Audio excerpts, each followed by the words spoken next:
So her thoughts will be on Amazon Counterfeit Crimes Unit and Brand Protection Program. So, ladies and gentlemen, let's welcome Margherita. Hi, Margherita, how are you? Hi, good morning. Sorry, good afternoon. Good morning. How are you? It's morning. Okay, thank you. Thank you so much for having me in this wonderful session. And I see we have as well a follow-up question that is related to the Amazon brand registry. So even more gladly, I'll start sharing my screen Sure. and start the presentation, and we'll tackle as well the question that we have on brand registry. Okay, that's great. Thank you so much. Absolutely. Okay, so we already got a question about Amazon in the QA session, and it's what is Amazon brand registry. So you can start your presentation and then you can answer the questions as well. Okay. Good luck. Stage is all Absolutely. yours now, and I can Thank you very perfectly much. see your slide. That's great. Thank you so much for confirming. Good luck. Thank you. Good afternoon, everyone. My name is Margherita Puca. I am a senior risk manager with the Counterfeit Crimes Unit here at Amazon.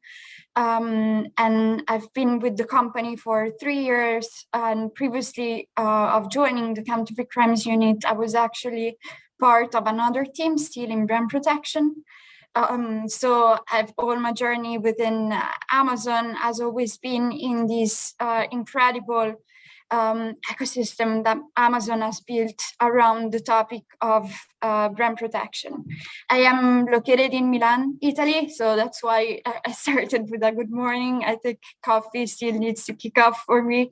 But good afternoon, everyone. Honestly, it is an honor to be able to address you and walk you through both a few slides on the Amazon brand protection, how it is structured and overall coordinated, including what Mrs. Pandey has referenced before as the Amazon brand registry.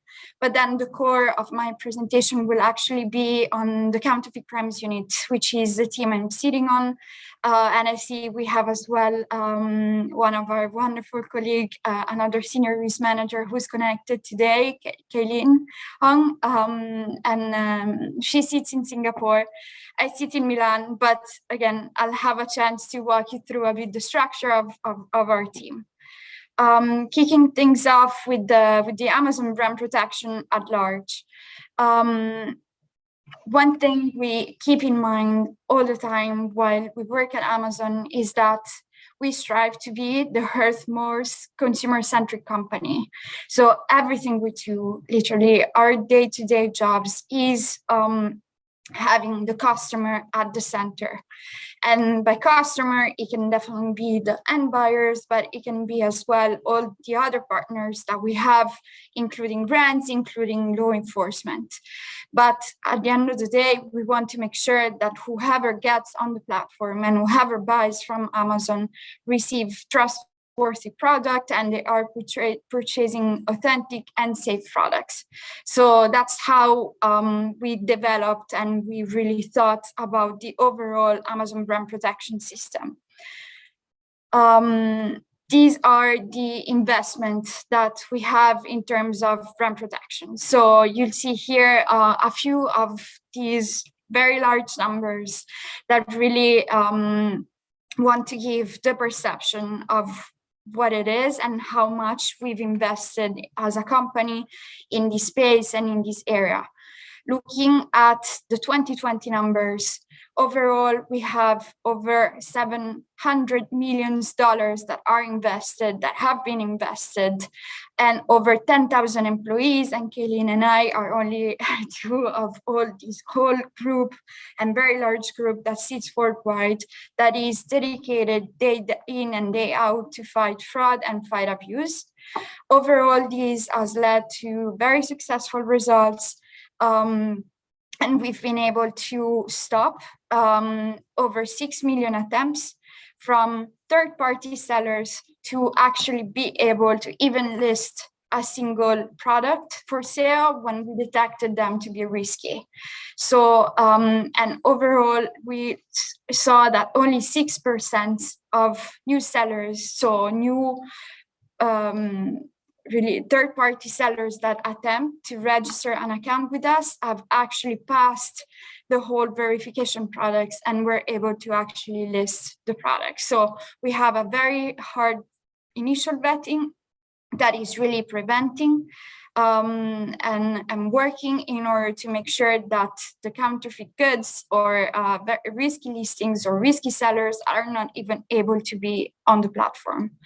Overall, the results is that over 99% of overall products that are on the platform have not received a customer complaint for counterfeit. But speaking more broadly about the various programs that we have here at Amazon, we definitely have a lot of core teams and a lot of different teams that are working very closely together and as an overall ecosystem to make sure that we protect our customers, protect the brands, protect the trustworthy sellers. I will start from the Amazon Brand Registry. Amazon Brand Registry is a program dedicated to the brands and to anyone also that wants to list. So you need to be registered within the brand registry system in order to have to be able to start listing under your own brand as a seller, but also it is at the very first place where you can load the information on your trademark as a brand owner, and from there you have really a one-stop place where you'll also be able to report complaints to Amazon. And this is also connected to the tool that is listed here in this slide called Report a Violation. So literally, Report a Violation is a part of brand registry. And when you upload your registered trademark, you're able to get into brand registry and submit a notification to Amazon of infringement. And it can be very much on very different topics around the world of IP. But when it comes to counterfeit, you definitely have the opportunity to get into report a violation and submit that complaint. We also have another very focused project and very focused tool called Amazon Project Zero that also is developed with the goal of getting notification for counterfeit. And Amazon Project Zero enables the brands to actually register, to actually report through the tool and have an immediate takedown. So the difference is that with report a violation, there will be another step of evaluation from the systems or from our investigators to actually see what the notification is about. With Project Zero, we really want to aim and have zero counterfeit on the platform. So when it comes down to counterfeit, brand owner also have the possibility to use Project Zero, enroll into this system, and actually take down immediately without no additional vetting the counterfeit listings that they're seeing on the platform. You need to have a bit of a history with us. So it would normally, if you're not already in brand registry and you're not already using report a violation, we will ask you that you submit for a specific period of time some valid notices so that we are enabled to ensure that we fully trust you and you can actually use this very powerful tool that will enable you to take immediately down any listings that you see as counterfeit. Overall, we also heavily leverage our automated brand protection. So this is to say that we take into account and we learn from all the notices that we receive. We also learn from the reports that the customers will give us on specific products, so that our machine learnings can learn from all these various pieces of information and be able to automatically step in and take action without waiting for a brand owner or for a customer to actually report. So the overall brand protections, automated brand protection rules are enabling us to take action right away, even before we receive those complaints or we receive those notifications from the rights owner. Another new program, a new program that we have is Transparency. Transparency is a unique serialization program that enables the brands that want to enroll into the program to actually apply a serialization number to their units, so to the physical units, and that enables our systems and our warehouses that we call fulfillment centers to be able to see what comes into those fulfillment centers. So what will happen is that if we receive a product that is enrolled in Transparency, but that specific product comes from someone and that is different from the brand owner or different from their distribution channel, and we have a suspect that this is counterfeit, those products won't even be able to get into the fulfillment centers. And one last piece that we added in June 2020 is the team that both Kaylin and I are on, which is the Counterfeit Crimes Unit. And I'll take the rest of the presentation to walk you through in more details of what this project is about, how the overall team is structured, what is our mission, and also I'll close it down with an email address that you can reach us on, and as well a website in case you have cases that you would like to submit us, or if you want to know more about the team. The Counterfeit Crimes Unit was established in June 2020. We've been able to say for quite a while, for a bit, and very up until recently that we were a new team, which we still are, but we've definitely have now cases under our belt, investigations are under our belt, and as long as we develop, we've been able to really have amazing results in this year and a half of activity. The CCU, which is what we call it for short as the Counterfeit Crimes Unit, has the very focused mission of ensuring that even for those sellers that would be able to go over all the measures that I've illustrated a few moments ago. So even if the sellers gets to register, even if they're able to avoid our brand protection or automated brand protections, and they're able to actually list. So really we think of these sellers as the smarter ones, the ones that are most sneakier and less obvious, and harder for us to detect. We want to make sure that even those sellers are brought to justice. So we would not stop at having those sellers off the platform, of removing those listings. We want to make sure that these sellers, these bad actors, are being held accountable for the crimes that they've committed, and we will work closely with other stakeholders to make sure that we leverage all possible legal tools to have an external enforcement against those bad actors. So we really want to shift from an offline enforcement to an online enforcement to an offline action in the real world.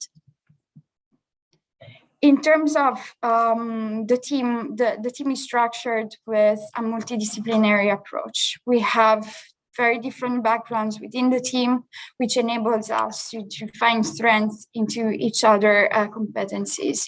We have a team that is comprised of former US federal prosecutors, which constitutes our team of attorneys. We also have tenured investigators who had their whole careers within departments such as the Department of Defense, such as the Department of Homeland Security, so HSI. We have colleagues from the FBI, so they are able to guide us and really point us into the directions when we develop our cases of what law enforcement wants to know, so that we have the most targeted cases and we take those bad actors to justice with the information that are required.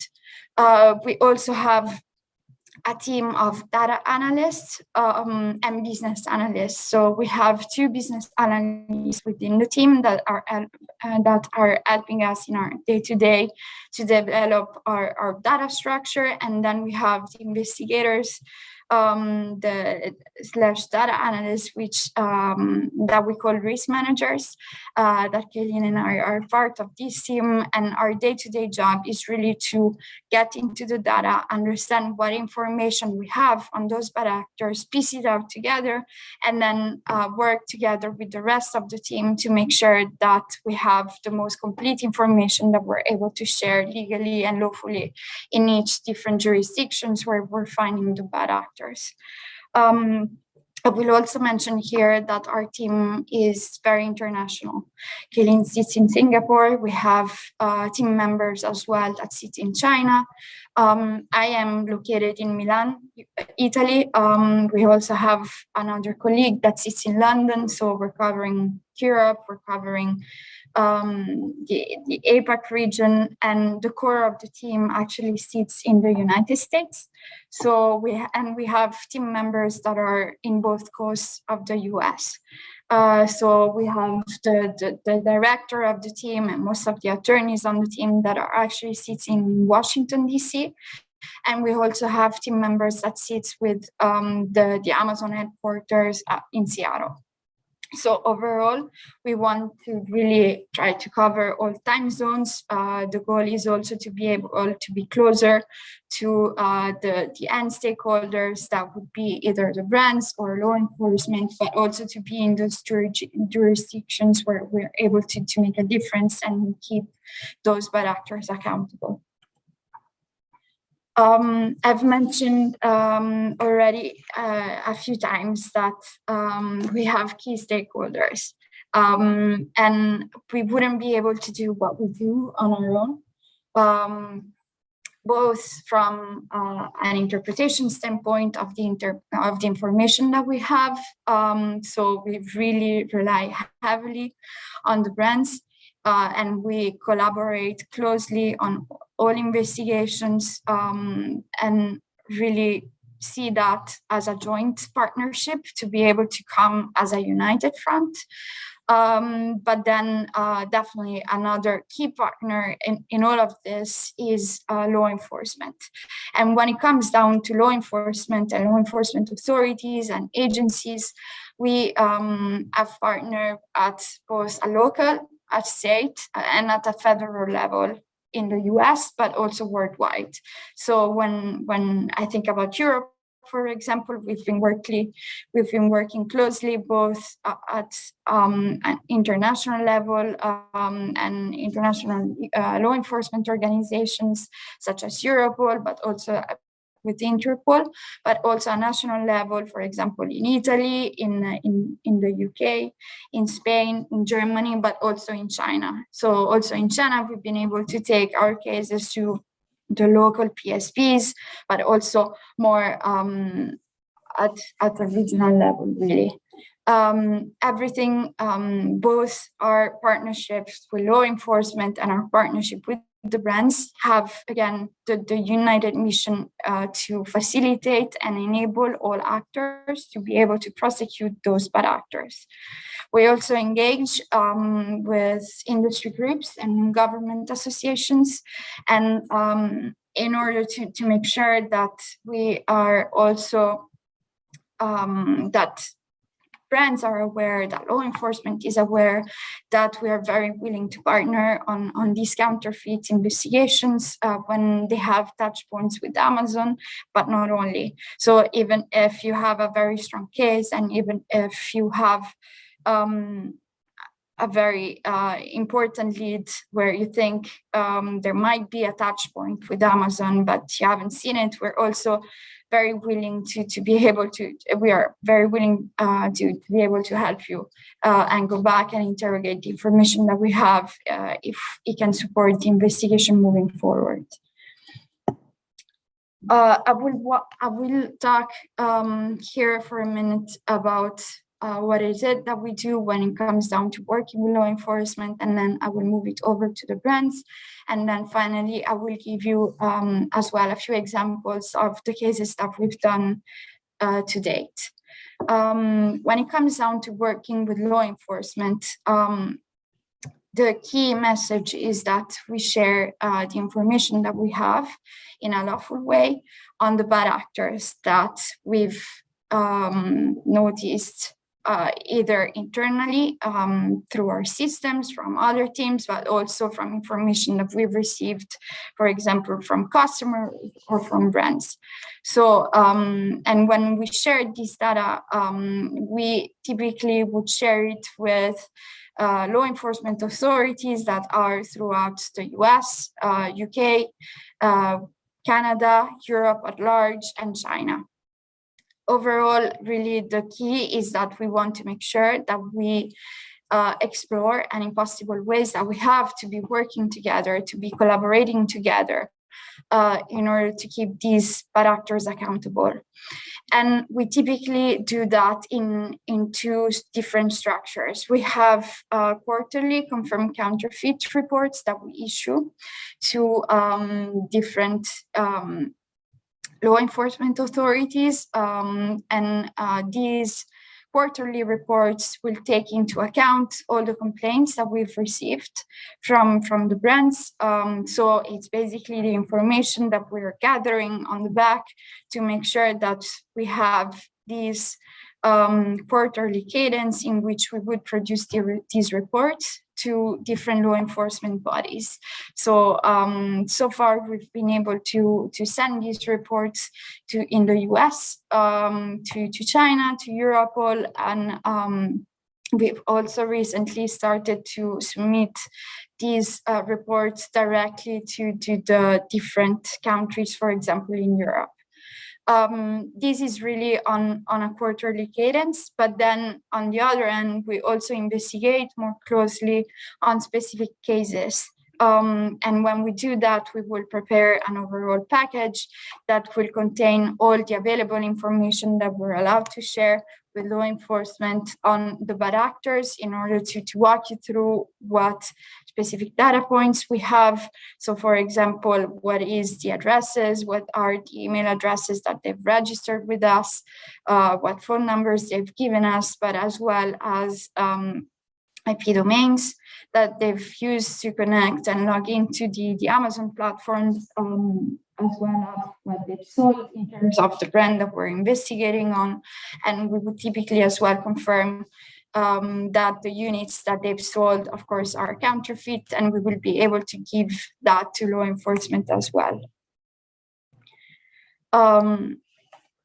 If I talk, and I think I've mentioned this a bit as well when talking about our partnership with law enforcement, but really I cannot stress enough how important it is for us to collaborate with the brand owners. We know very well that we have access to all this information, but it's also raw data in a way if we're not able to further interpret it along with the brand.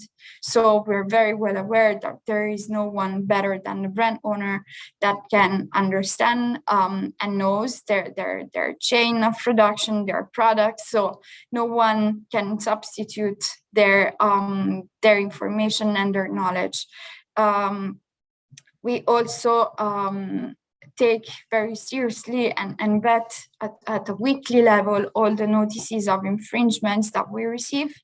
through the channels that we talked about before. So whenever a brand reports a listing for counterfeit, attaching a task by, and they're providing already the information that yes, they've confirmed that the unit that they got, so not only what they're seeing on the website, but actually the real product, well, not the real, but the physical product that they received is actually counterfeit. We're vetting these information within our team weekly to make sure that we gather and vet all the specific information about that case, and understand if it is a lead that may take us to a larger case. So also here, I would like to get the opportunity to really stress the importance of as well processing through those test buys, because that also gives us access to as soon as possible to the physical evidence that will be useful longer down the road when we take these cases further. And I know that I've talked a lot about the criminal referrals that we do to law enforcement, but definitely another huge piece of this, and it is the other road and the other opportunity that we have, is to actually jointly file civil litigations with those brands. And we've done it several times so far in the United States, and we're looking to expand our capacity to be able to file jointly with the brands these civil cases across the world. And these are really so far all the brands that we've been able to partner with. And the key message I'd like to give with this specific slide is that it really doesn't matter which type of industry. It doesn't matter how big or small your company actually is.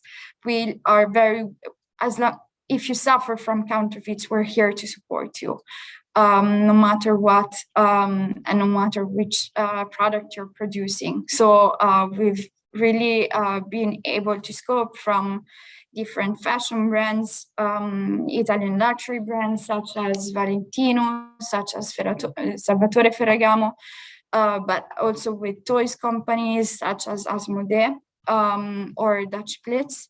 Dutch Blitz, for example, it's a small business, is literally a company owned by a couple that sits in Pennsylvania in the US, and they've developed their card games, and they had this issue with bad actors that were counterfeiting their card games. So we've been able to work closely with them and supporting them, and we jointly filed together a civil litigation. But again, we've been able to work on cases with the brand GoPro, or in the beauty area as well with the brand Wonderbrow. So really, if you have these type of issues, and if you're seeing counterfeits on the Amazon platform, we're here. Our doors are very wide open to be working together with you. I will walk you through 2 examples of the cases that we've done. This was, for example, a lawsuit that we filed last year in February 2021, jointly with the brand Salvatore Ferragamo. In this instance, we had bad actors, sellers that were listing the products. We had actually 2 scenarios here. We had 2 bad actors that were actually listing the product as you're seeing it now on the slide. So within what we call the product detail page, so really the product advertisement at large, which would include the brand. Here they misbranded it as Hardco, and then they also avoided to mention the logo, really the brand name Salvatore Ferragamo throughout the product detail page. But then if you saw it here in the image, it was clearly listed on the belt, there was clearly an engraving mentioning the Ferragamo trademark. We also had bad actors that were actually also deleting the Ferragamo logo. But then when we did test buys on that belt, you could see on the side of the slide that the belt actually had the Ferragamo logo on it. So these bad actors were really trying to avoid all the brand protection and automated brand protection mechanism that we have in place in order to be able to sell these counterfeit goods on the Amazon US platform. We partnered closely. We conducted an initial investigations. We reached out to the brand Salvatore Ferragamo, together with one of our key partners within the company, the Amazon Global Brand Relations team, who are the first point of contact for a lot of key brands. So engaging with different brands within the company, different teams, within the company, such as the Global Brand Relations team, we were able to reach the Salvatore Ferragamo brand protection legal counsel.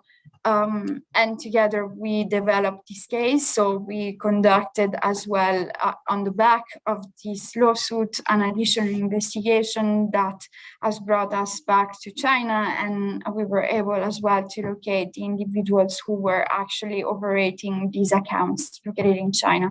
So really another key message I would like to bring here is that the finding as well is a journey, of course, but our key mission is not only to get to a point where we refer those criminal reports to law enforcement or we file those civil litigations in the courts, either in the US or in other parts of the world, but we actually want to be able to dismantle the overall network by gathering information as we go along.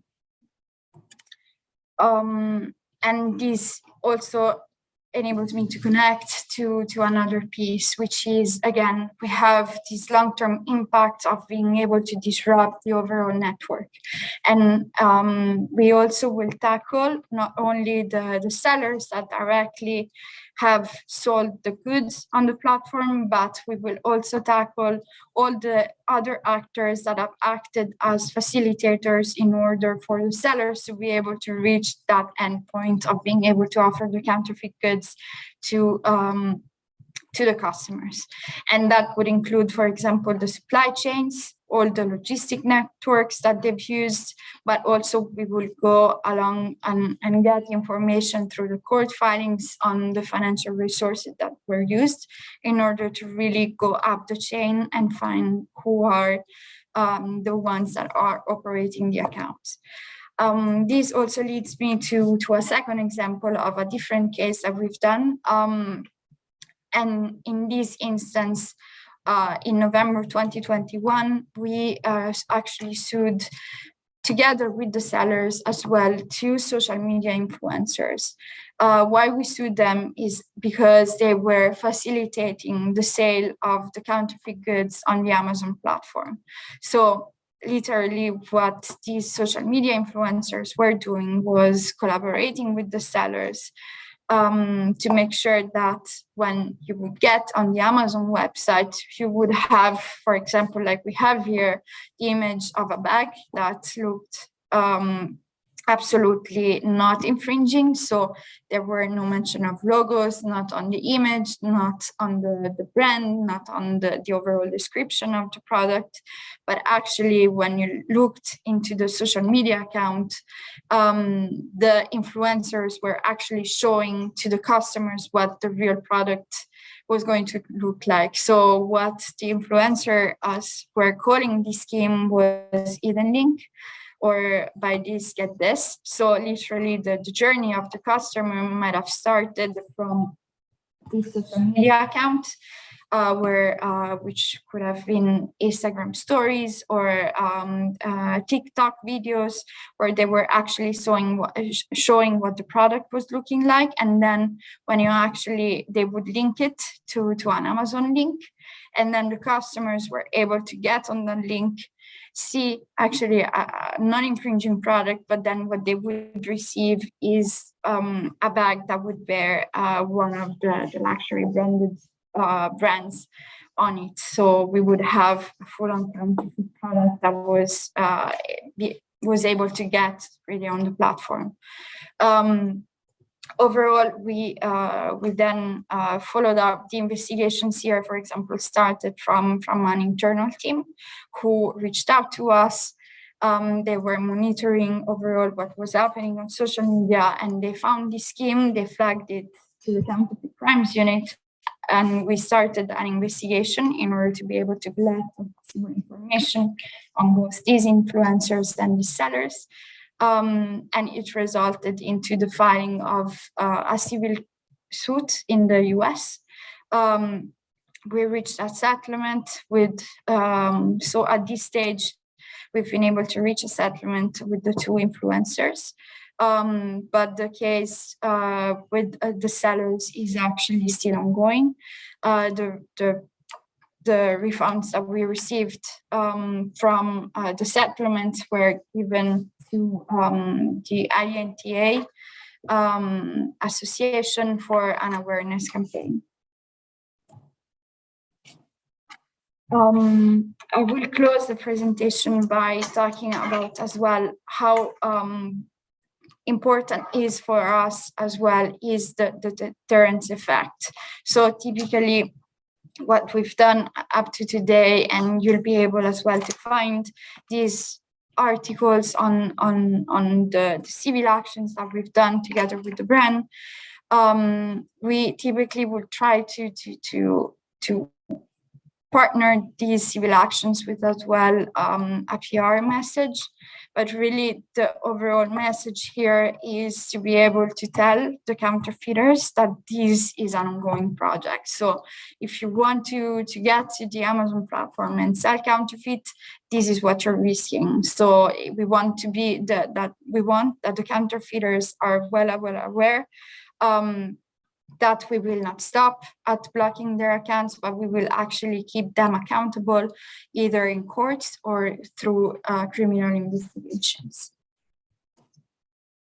I will close this presentation by providing you our contacts. So you can always reach us at this email address, which is counterfeitcrimes@amazon.com.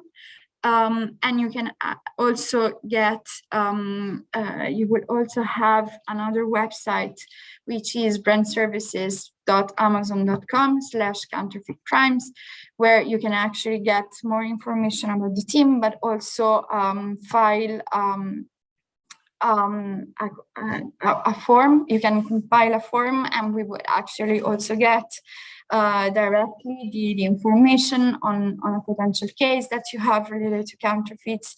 So you'll be able to reach us, and we're very much looking forward to partnering with you. Thank you very much for your time today.